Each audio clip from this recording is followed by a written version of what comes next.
Okay, we are going to start the meeting at 9:32.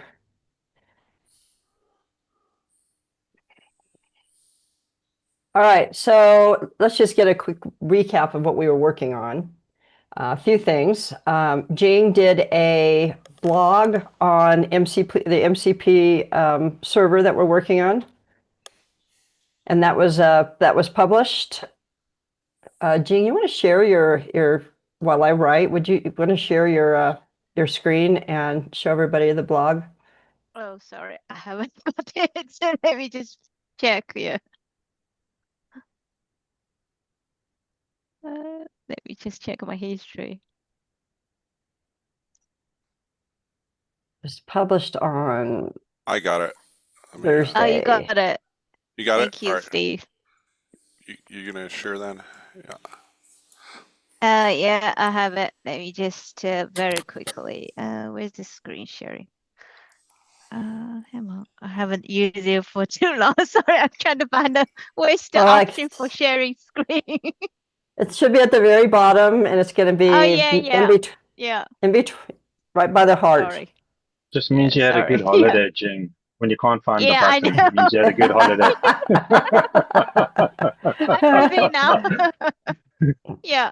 The thing, the blog websites. Yeah. Tracy, actually amazing though. I didn't know ChatGPT now can generate the diagrams. So awesome now.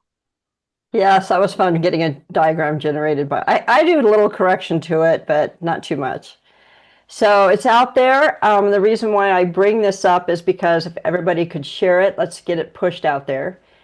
Because the next thing on the horizon really is Hactoberfest, which starts October 1st. And I'm hoping that Steve can build some potential MCP connectors or something that we can focus our Hacktoberfest efforts around the MCP server. Yeah, Is that possible? I put the issues are all out there tagged for Hactoberfest. So if you go to the Ortelius repo, you'll see the issues. Let me share my Share my screen. screen. Do you have them up, Jen? I'll grab it. Yeah.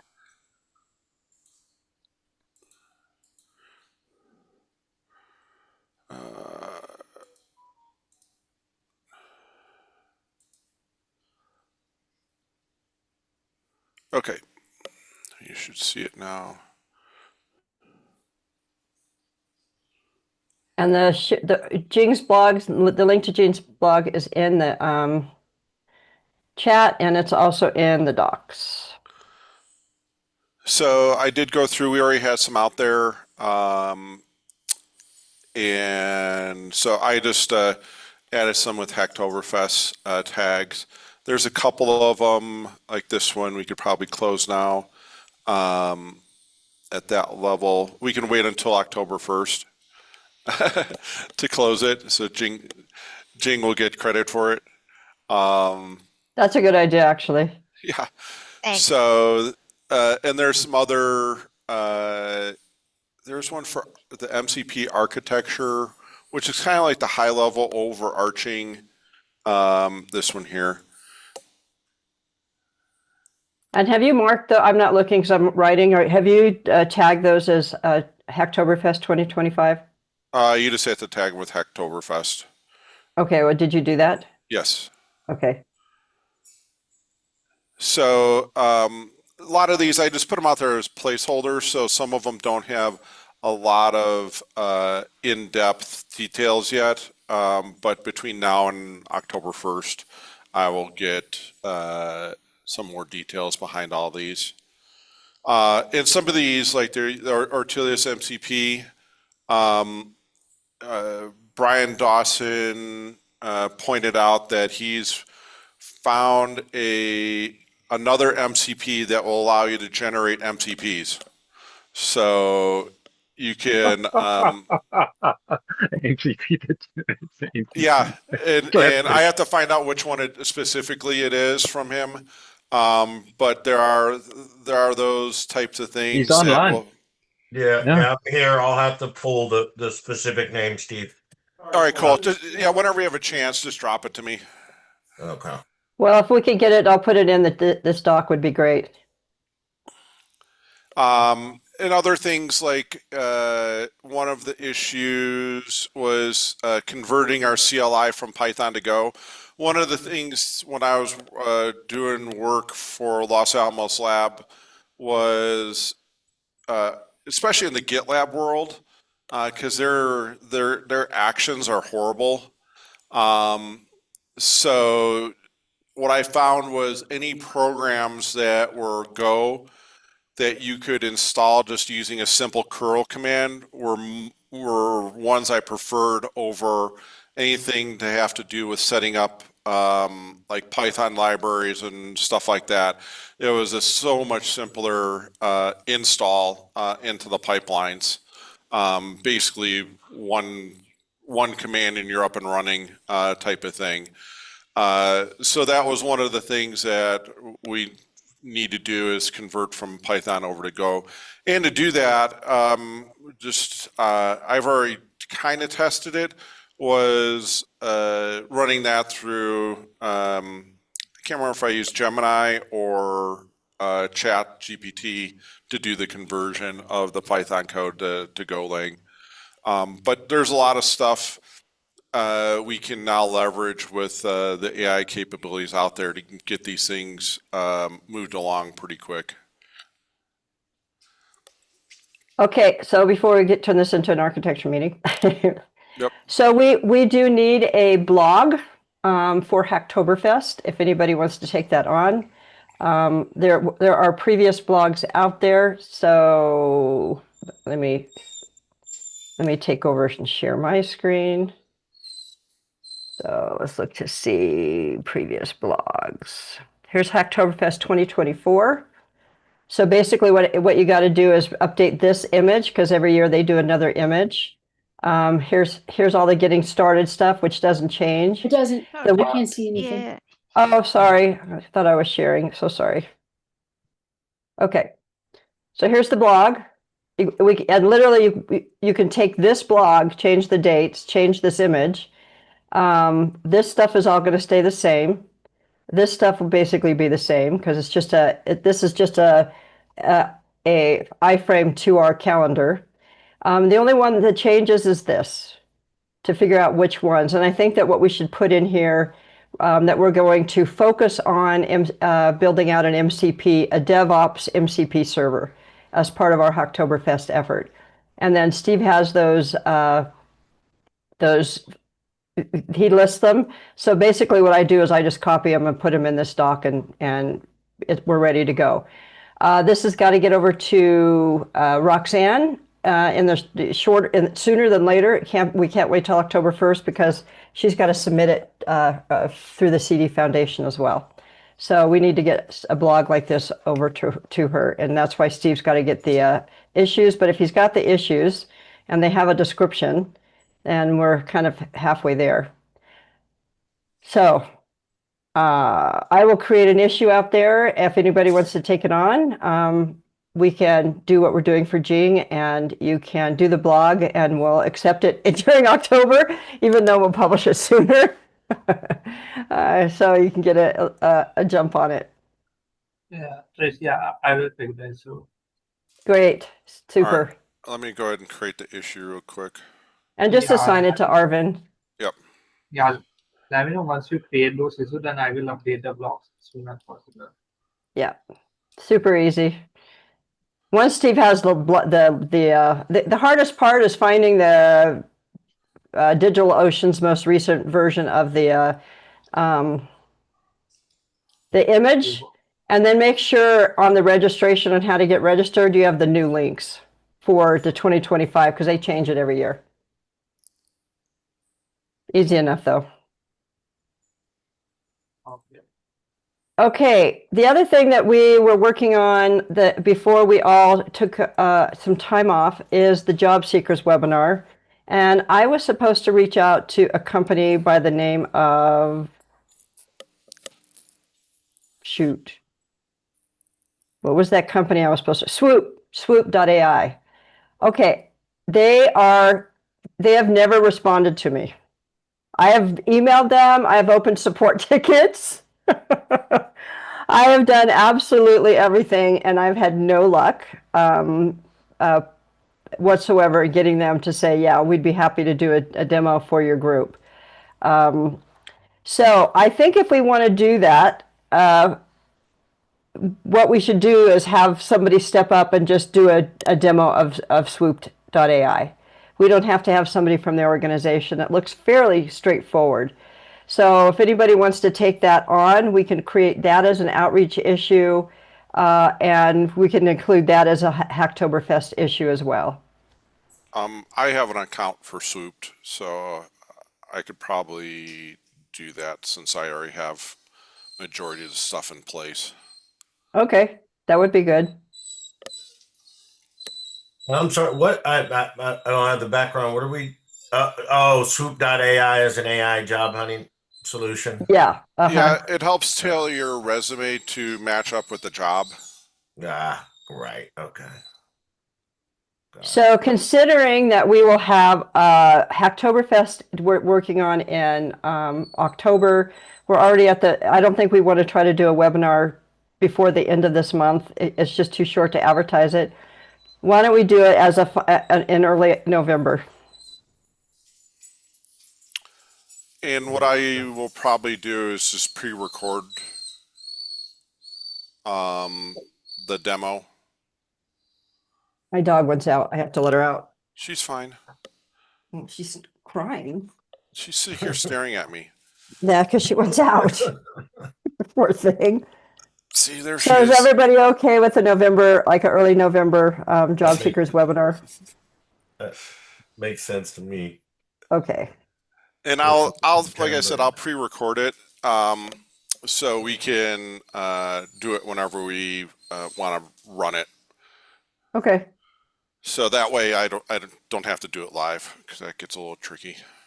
Yeah, especially if you're on a project. Okay.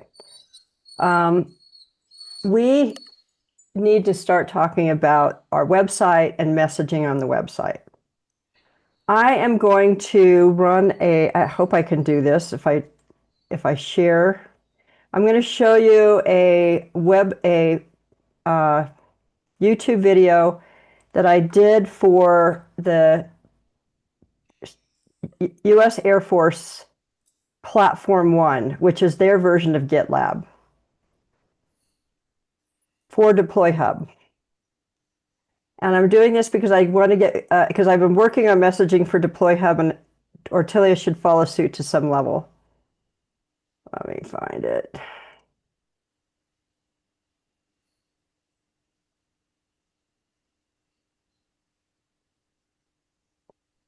And not sure how I can do this because you guys can't hear it, right? Oh, so go to your settings for audio.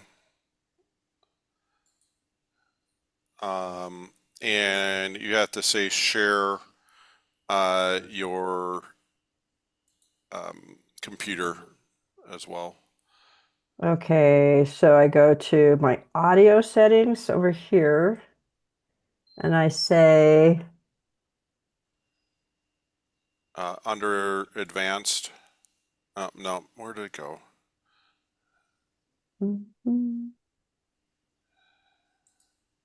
I know it's out here. Video, I think on the right hand side is share options. Oh, it's under video. I know. Yeah, so you can share sound as well.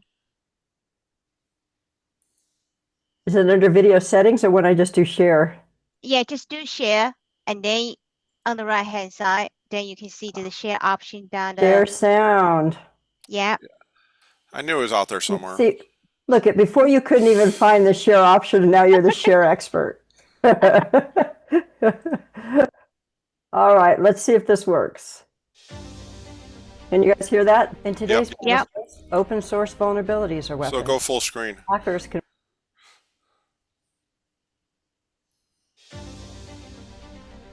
In today's battle space, open source vulnerabilities are weapons. Hackers can weaponize a CVE in 10 days, while remediation drags beyond 100. And the greatest risk? Vulnerabilities discovered post-deployment are the hardest to fix and the most dangerous to mission assurance.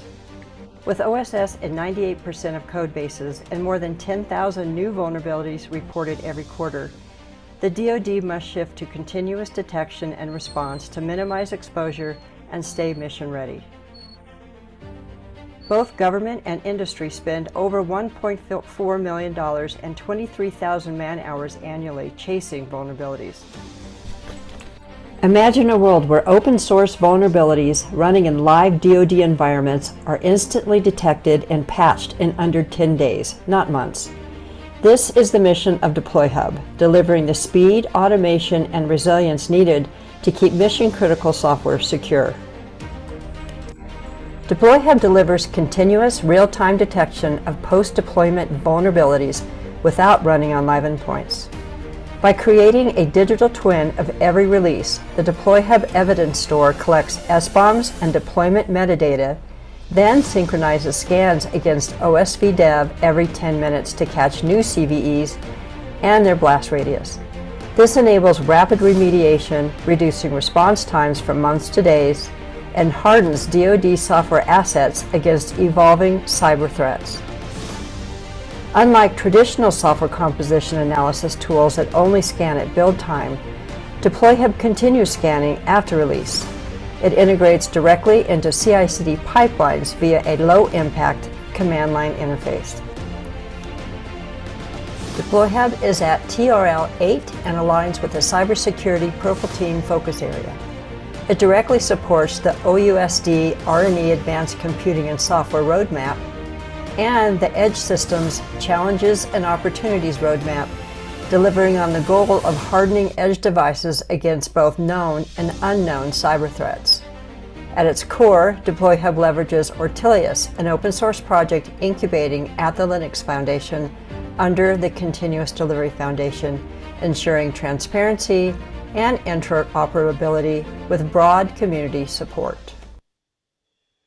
I'm Steve Taylor, DeployHub's CTO.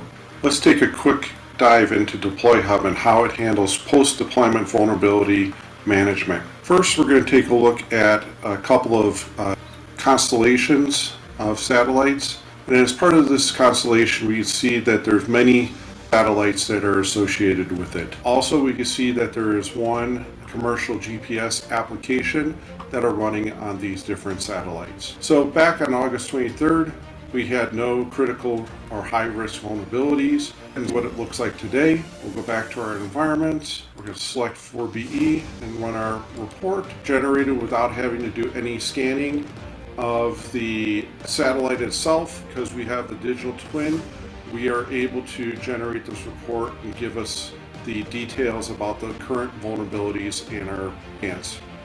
Let's see what our blast radius looks like. So we know that Jackson Data Bind is giving us an issue. Let's search for Jackson Data Bind to see what other applications may be having that issue as well. So with this, we're able to create the blast radius and determine which applications need to be addressed to resolve these vulnerabilities. While DeployHub's total addressable market is the $14 billion global vulnerability management space, the rest is we are targeting the $4 billion CI/CD security market where we integrate. They don't believe how toxic this is. Oops, let me kill this. Okay. Are you Great all? job. It's truly great. Good job, guys. So we've always wondered what we are. We've called ourselves an evidence store in the past. I think that the concept of a digital twin is important. I think that we should have more information about how we can manage, see vulnerabilities running on edge devices is important. And I think that the messaging around fixing critical and high-risk vulnerabilities are important. Right now, if we look at our website, we don't have that kind of messaging on it. But as we go into 2026 and we're really pushing for adoption, I feel like it should be a more urgent message. And the concept of a digital twin is an easier concept for people to understand than an evidence store for some reason. But certainly I am open to discussion, and I would like to schedule our next call in 2 weeks to be nothing but a discussion around messaging. Any thoughts? Yeah, I agree. Yeah, we've spoken, Tracy. I'm in agreement. I struggle a bit with digital twin being the best messaging for what we're talking about capturing. But if it's what resonates with people, it's what resonates with people, right? We follow the evidence. Yeah. Yeah, I think we could, I don't know if there's a better two-word description that we could use than digital twin. So, but I think that's what we should Evidence explore. stores. Yeah, evidence store is the two word we're using now. Yeah, But you're finding digital twin, or the suspicion is digital twin is just going to resonate more. People are starting to interpret that as being a gold copy, sort of. A gold copy, yeah, a copy. And it resonates better in terms of understanding that we are scanning a digital twin for vulnerabilities continuously, right? As opposed to just being a static kind of evidence store. I think that's why it resonates better. yeah. Yeah. And if you look at where a true digital twin, where it comes from, is you have a hardware device, like a router. Let's take, for example. So you have a router, which is your hardware, and it's pure hardware. Then you have a digital twin that mimics exactly what the hardware is capable of. So that's where the digital twin comes from, the hardware world, to allow you to do testing and stuff like that a lot easier. So we kind of morph it a little bit, but it still, I think, fits well. Yeah, Sasha, what do you got? I was going to ask exactly that to explain it a bit more. I thought it was maybe like something that was impersonating your. It sounded like to me like Ortelius was looking for an impersonation or like a clone or something, like Yep. but malicious clone in a way. And was it? But maybe I'm totally missing. But now that you explained it, you explained it much better. Yeah. Well, Yeah, I I would actually say understood that. evidence box. I understood evidence box, like evidence store, much better actually. But yeah, So I think that what we should do is over the next 2 weeks is if we all can do a little bit of homework and just start looking around, see how digital twins being used to understand that particular concept. yeah. It is used a lot in military discussion. I can tell you that they want to build digital twins of a lot of things. And it's But actually that's a also used. replica. Sorry, go ahead. No. Yeah, so you go. Okay. It's actually also used for critical infrastructure, and it has been, I'd say, for almost the last decade. No. Okay. Yeah. And I'd say, yeah, and for me, maybe it's just more of I was originally so Steve, Kate, your explanations helped. Tracy, when you said it, it seemed to make sense. I've just been exposed through it through Web3, sort of more pop culture as opposed to what its roots are. Right. As you guys describe it at least as you guys describe it does seem more accurate, I guess, than evidence store. And the only problem that I ever had that when I came across digital twins, and I don't think it's going to be an issue as we have grown, is from a cybersecurity point of view, we were magnifying the vulnerabilities twice. And so that was and I understand why we do the digital twin, but that was my only hesitation about going forward with it. Just throwing it out there as as you may know, we already have issues with people adopting, period. Yeah. That's the only issue. And like I said, where it's morphed slightly is we're not creating a digital twin of the hardware. So we are creating a digital twin of the hardware and software configuration. So based on the SBOMs, you get a mirror copy of what is actually deployed and running out That's like there. a clone, Steve. Is a clone a good word to say? Like it's like an exact clone. It's like a digital clone almost. You know, Yeah. it gets into that same realm type of thing. But it's like I said, it's not. We morph it slightly, but I think it gives a good reference point for people to understand. Because things you do with digital twins is you use them to like stress test. You use them to run a bunch of extra testing against different scenarios are run up against. You know, if you want to do edge case scenario, you run that against the digital twin instead of the live hardware. So it gives this concept of something that you can interrogate without breaking the real twin. Makes sense. Makes sense. It's like All a right, clone so of let's- production. You're Yeah, testing so against the clone. Yeah, so next week, in 2 weeks, let's just really make the focus of the meeting messaging. And if everybody would do a little bit of homework on that concept. It sets us apart a bit and being a bit disruptive and showing that, again, I think we need to be a little more aggressive in our messaging. So if there's other terms that we can use, I'm totally open to it. This is the one that I have discovered through the course of doing some work with the DoD in particular. As Kate has pointed out, is probably a term that critical infrastructure uses more so than many private enterprises. And I think it's a good term. I mean, I think it's a good term, personally, just at the end of the day. Okay, the next topic, these are kind of cleanup things that I looked at. I was looking at as over the course of the month is, let's share this again. This is the CD Foundation's landscape, and I ran across this because I was looking at this. The CI/CD cybersecurity SIG's probably going to do a landscape. We need to update the landscape and move Ortelius out of this config and library management down to DevSecOps. And Steve, we need to do that for Deploy Hub as well.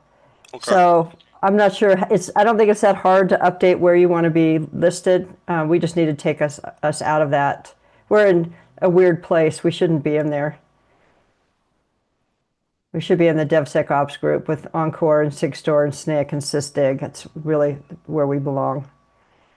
Okay. I've worked with this, so just put that on my list. It'll take me 5 minutes to do it. Okay, and then at the same note, we probably should look at the CNCF landscape and see where we're showing up there. I don't even know if we're on that one. I think we are. I know Deploy Hub is. I thought I submitted it when we first started Ortelius. Yeah, there's Deploy Hub.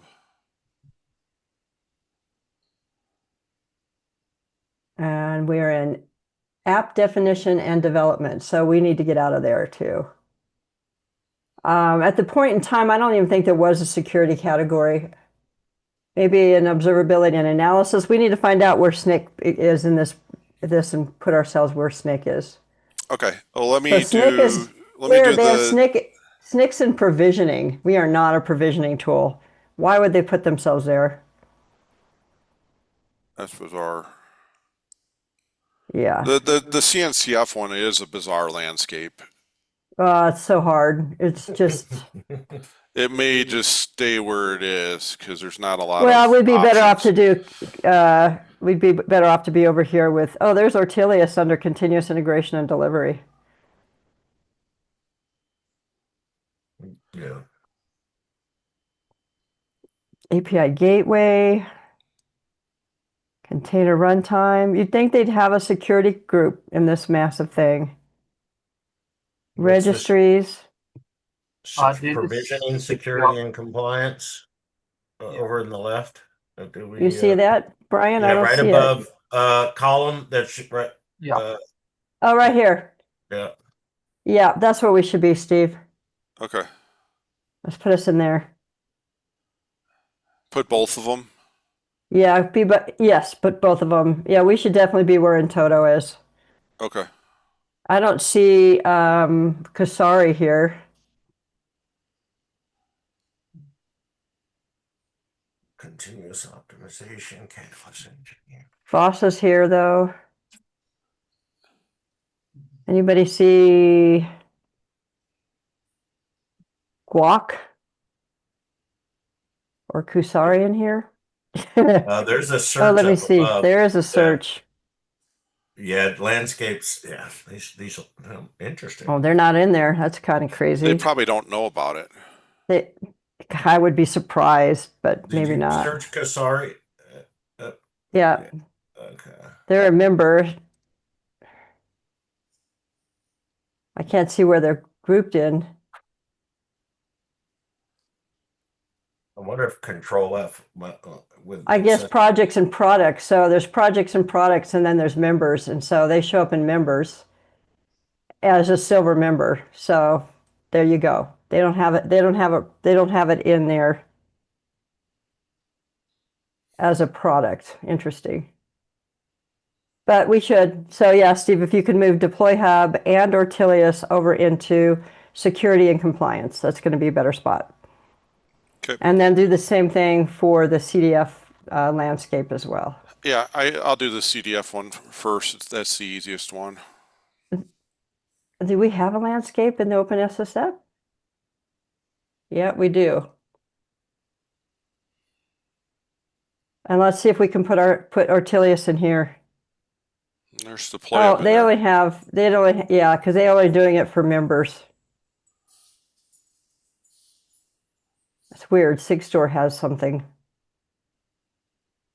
Are these signed with SigStore? Are we signed with SigStore? Should we put ourselves in there?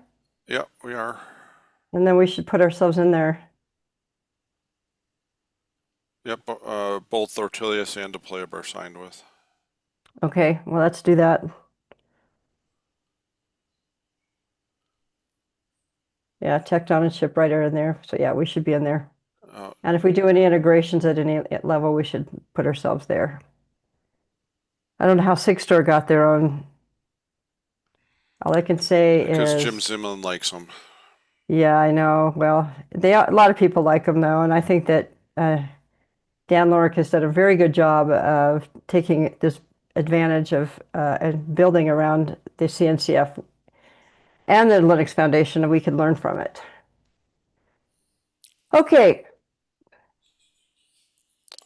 Let's see, what else do we got here to talk about? I think that was everything on my list.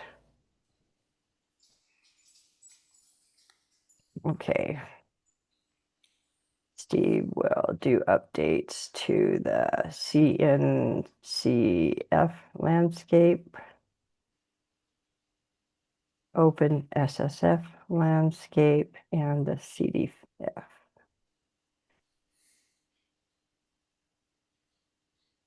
All right, I think that is it. Like I say, we just have a couple of some cleanup things we should do, and it's just time to do a really good scrub of the Ortelius website. So put your head back into it. I did some changes, some small changes last, maybe in June, and I started looking at it and I realized this should be something that we should be focused on. I don't think it gives this here. We need something that's shorter here to say what we do right off the top. We have patch OSS vulnerabilities before hackers attack, which is great. I just feel like we could do better. I know we can. So put your marketing hats on, take a look at it, see if we can do something cool with a digital twin image before we show this, if that's what we're going to go for.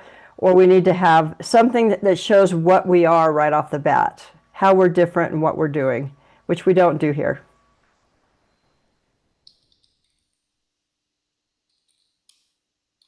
Sounds like We a plan. got some work.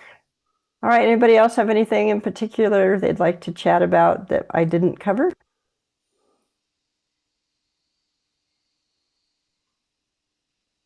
Arvin is on the search for a job, so keep your ears and eyes out for him.